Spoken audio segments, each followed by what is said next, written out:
Mahigit isang buwan na lang bago ang inaabang ang Miss Universe 2016. Kaya naman ang mga kandidata ng iba't ibang bansa abala na sa pagpopromote sa beauty pageant. Nakatutok si Rida Reyes. Ang 11 kandidata ng Miss Universe 2016 nagsample ng pagrampa at pagpapakilala sa Itbulaga.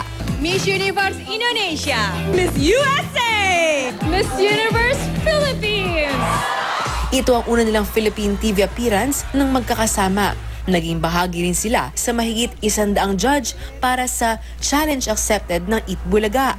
Bago ito, humarap sa media ang mga kandidata na galing Amerika, New Zealand, Vietnam, Myanmar, Malaysia, Australia, Japan, Thailand, South Korea at Pilipinas. For now, I just wanted to be friends with them and get to know them well. Sa loob ng isang linggo, ipapasyal ang mga kandidata sa iba't ibang lugar sa Pilipinas na bahagi ng layuning mas ipakilala ang Pilipinas sa mundo.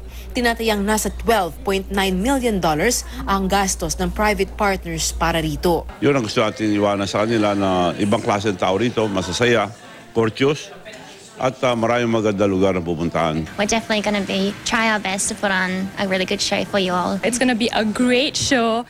Bukas naman, lilipad ang mga kandidata sa Siargao. Kagabi naman, nag-ikot sa isang mall sa Ortigas sina Miss New Zealand, Miss Korea at Miss USA. Tila hindi nila alintana ang pagod at jet lag at nakiselfie pa sa ilang mamimili. Abala na rin si reigning Miss Universe Pia Wurtzbach sa pag-promote sa pageant. Lumutang pa ang gandang Pilipina sa kanyang pictorial kasama sina Miss World 2013 Megan Young at Miss International 2016 Kylie Versosa. Di man nila suot ang kanilang mga korona, di maikakailang mga reyna ang bibida sa librong Making of a Queen ni Jonas Gaffut. Ang caption nitong That Filipina Magic, swak sa gandang Pinay. Rida Reyes, Nakatutok, 24 Oras.